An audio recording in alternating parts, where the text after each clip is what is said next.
Hey guys, welcome back to my channel. So today I'm going to be covering 90 Day Fiance season 6 episode 2, and I'm for sure certain that it is episode 2. Let's get started. So what I want to do is start off with the newest couple, which is Steven and Olga. They're both 20 years old. Steven, I forgot what state he's from, and then Olga's from Russia. They had met when Olga was stayed in the States for a summer, and she had gotten pregnant before she had to go back to Russia. And it's going to kind of chronicle, it's going to kind of cover their lives with Steven, I guess, going to Russia to be there for the birth of his child. I don't know much about them because you kind of got an introduction to them, but Steven is very immature. He's like the definition of young and dumb, and I can see that with some of the things he says and his actions. He doesn't really have a place to stay. He doesn't really, I guess he's not thinking about kind of his career in long term. He has a job currently, but that's an hourly job that like can't sustain a lifestyle, a healthy lifestyle for a child. When like you need diapers, wipes, and all this stuff, you can't hang out with your friends as much. You need to settle down and be there for your child. So I really don't know how they are and the dynamic between the relationships, so I'm gonna kind of hold off with them until the next episode, till we get to kind of see what's going on. So I'd like to talk about Ashley and Jay. So Ashley has now traveled to Jamaica. She's going there to support Jay with his visa process. I'm sorry, I don't know why I can't talk today. And she's hoping, obviously, he gets his visa approved so they can go to the States together. Jay, he is the same age as Steven, young and dumb. He sometimes doesn't know what to say, or not necessarily that, he doesn't say the right things. Like, you're going to you're going to America to be with the love of your life, you're so excited, not like, oh, I get to give you the tea every day. Like, come on, and you're on TV, like, act a little proper. Anyways, you can definitely see that there's love there between them. Whether it's long-lasting love, we don't know, but like there's love. Like, I feel like they really like each other. They want to be around each other. So what's her name again? Ashley, yes. Ashley helps Jay get prepared, and I don't know, mind you, I'm Jamaican, but I don't know how that process works, where you do the interview and you know right there and then if you're getting a visa. But according to them, that's how it works, and he went in for his interview and he came out and he has the visa. So he's going to now be able to travel to the States. It's going to be a culture shock to him, but with his very like outgoing personality, I'm sure he can fit in. So that's kind of it with them. There really wasn't much. By the way, this episode was so boring. I was doodling, I was doing so much other things other than paying attention to this episode because it was so boring. TLC better step their game up next episode. That's all I have to say. Okay, so next we'll talk about Colt and Larissa. Colt and his like boring, robotic, unemotional ass needs to like get off the screen. The way he just talks is just, no, I'm not doing that. Why would you think I'm like, he doesn't sound like a human. He doesn't sound like he has emotions. Like everything is very like monotone. Everything's neutral type of thing. And it just is weird. It's very off-putting. Like I don't see any passion or anything coming from you. Especially when you're meeting the love of your life or whatnot. And Larissa, she is materialistic, okay? Her expectations are too high. I don't know what she thinks, like, America is, which you can't compare something to the movies. The movies aren't real. Even though, like, the places are real, the movies themselves are not real. People put fake CGIs and stuff, change the colors on things. Like, it wasn't real. Like, you have to, like, I don't know why she doesn't think about it, like, from, like, if the tables were turned. If I wanted to go to Brazil, and I thought of Brazil as only as, like, the Mardi Gras, the, like, a fiesta, and just dancing and have a great time type of thing, and, like, that's all you do, I'm sure she would let me know that, like, no, it does happen, but we also, like, live regular lives. We have regular jobs and stuff like that. So I don't know why she thought this was like this va-va-voom. And like even Vegas, like when she sees Vegas in the movies, doesn't she realize she's in the dark when it's night and all the lights and stuff? Like, you're there in the day. In the day, what do you think it looks like? Hi, she was so annoying. And then the whole, I swear to God, if I hear the whole flower debacle, like, no, he didn't get you flowers. Big deal. The flowers were $20. The flowers are gonna die in like 5 days. Calm down. He didn't get you flowers. I wish he had looked a little bit more excited, but like, it's Colt, so it's Colty. Or was it Colta? I forgot what she kept calling him. But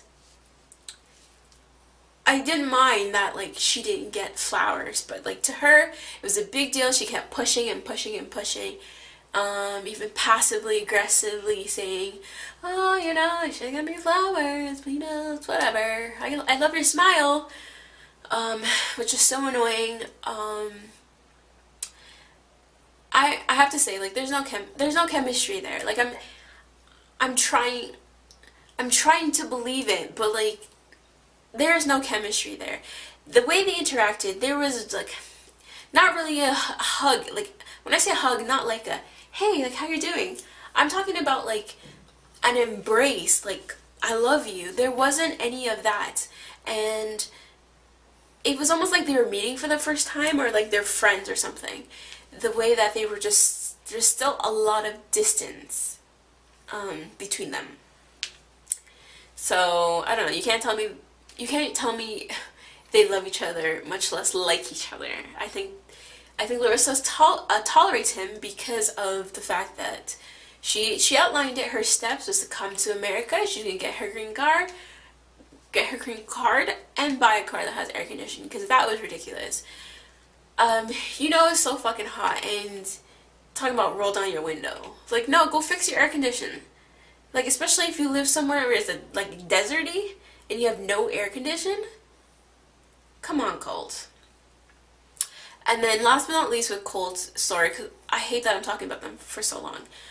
His mom needs to leave, or Colt needs to leave, or whoever needs to leave. His mom is so attached to him. It just seems, I don't know, unhealthy. The way she's just like, you know, like, he can't just tell me, like, to leave and stuff. Like, I'll be hurt.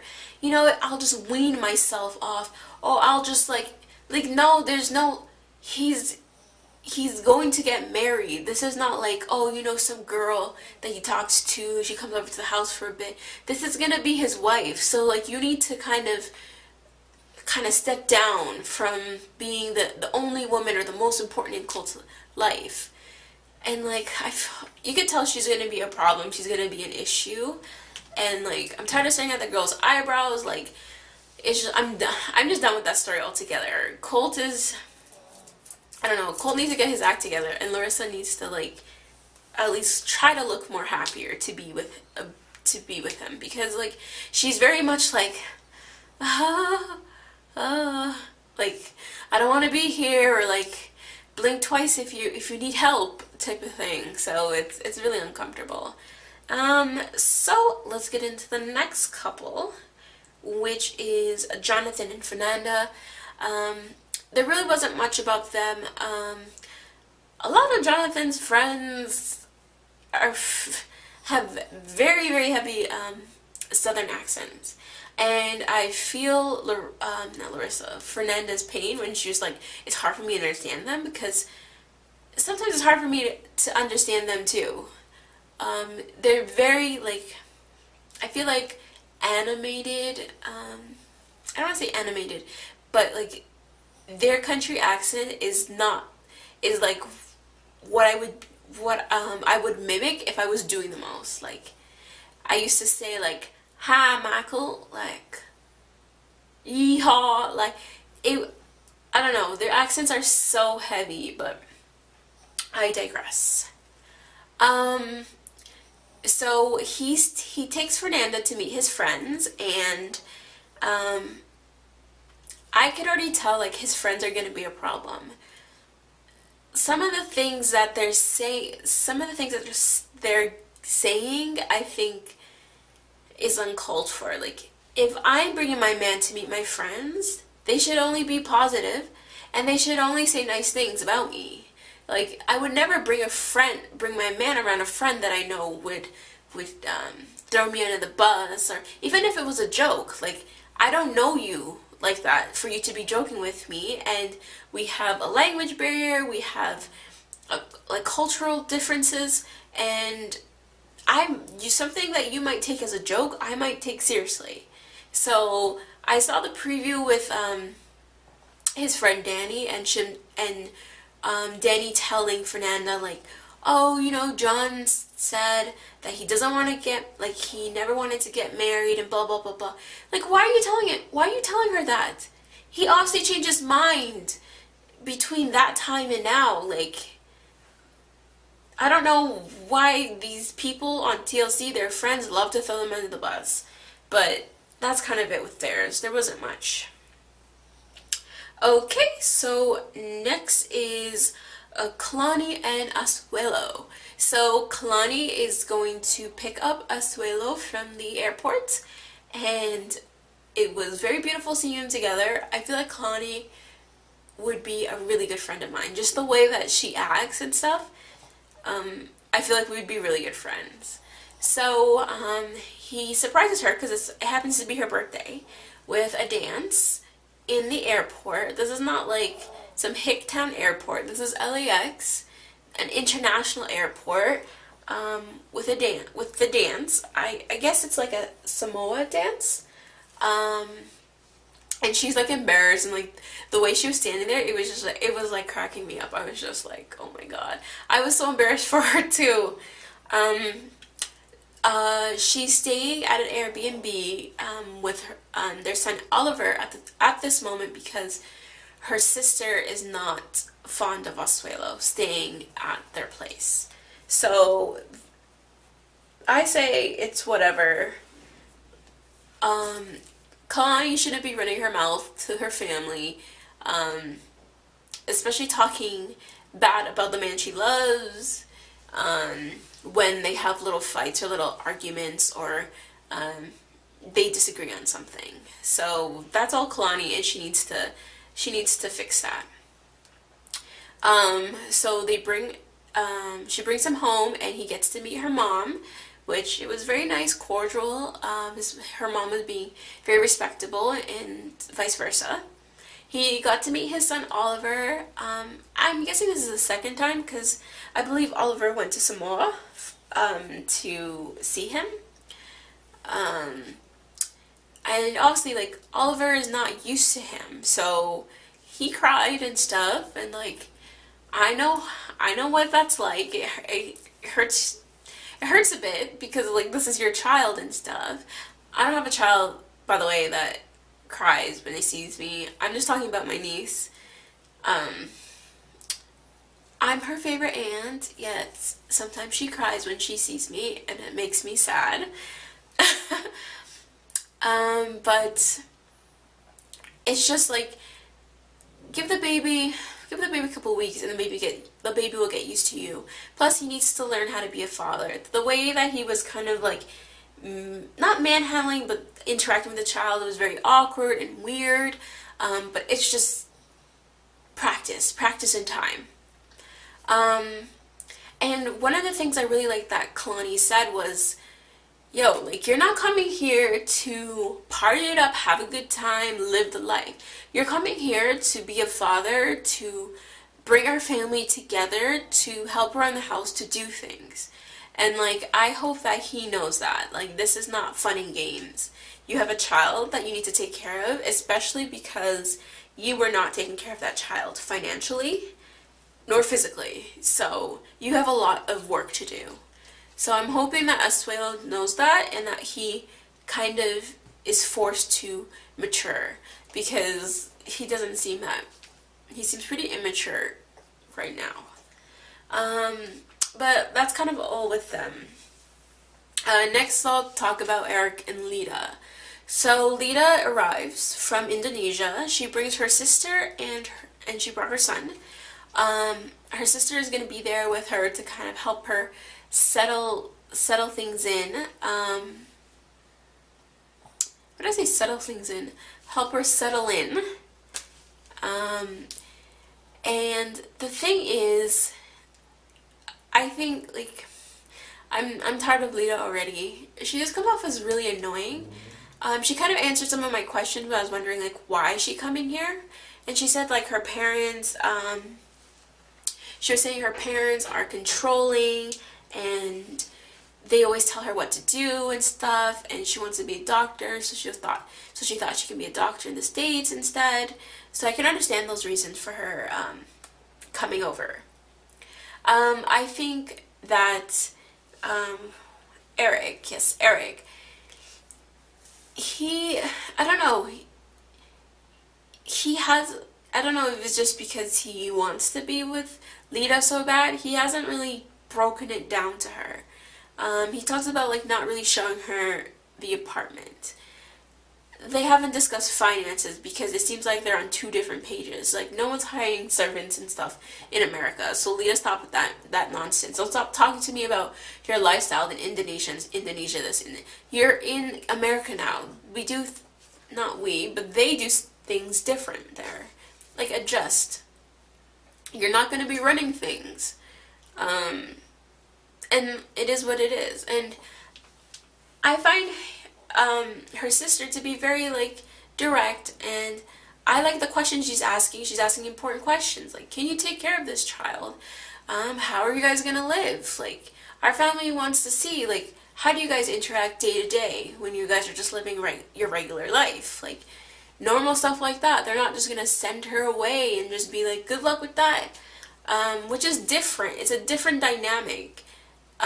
That you see, because usually the foreign country is very poor, they're less fortunate, and blah blah blah, but she is very wealthy, so her family wants her. I feel like her family, if her family is not happy with how she's living and getting on with life, they will be quick to send her back or tell her, like, come back, like, forget about this type of thing. And she'll go back to the lifestyle that she's accustomed to. So it's a win-win for her either way. And I don't know, like, is she not registering when he picked her up? Because I was wondering why he picked her up in New York. Then he says, like, I want to show her the city and stuff like that. But then you bring them to Pennsylvania. Which I'm like, okay, but then, like, why couldn't they come in to another place closer to Pennsylvania? I was like, I felt like you were teasing them with New York, and then they're staying in a cabin in Pennsylvania, and yes, it's more affordable, but that's not what they expected, and I feel like he's gonna have issues communicating what real life is in America to him. But I have to say, Guys, this episode was so boring. Like, I was doing like 10 other things while I was watching this episode. I was just like, I could see where the drama would happen, would like start in different couples, but like, I don't know if like it was the episode like an hour and a half. I was sitting there, I was just like, when is this gonna be done? So TLC really, really, really needs to step up their game. But that's all for my recap of 90 Day Fiance Season 6, Episode 2. And I know I'm right this time. Don't forget to like, comment, and subscribe. Thanks for watching.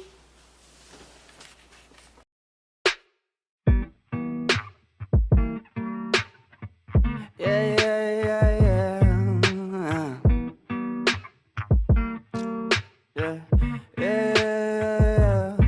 I'm just a dumb cunt, fucking sick and tired of it. Maybe I could front love, maybe I could buy a zip, maybe I get fucked up. Next time I could save some. Why it's gotta be like this? Why it's gotta be that way? Put it inside. Feel so rise up, banging on that loud.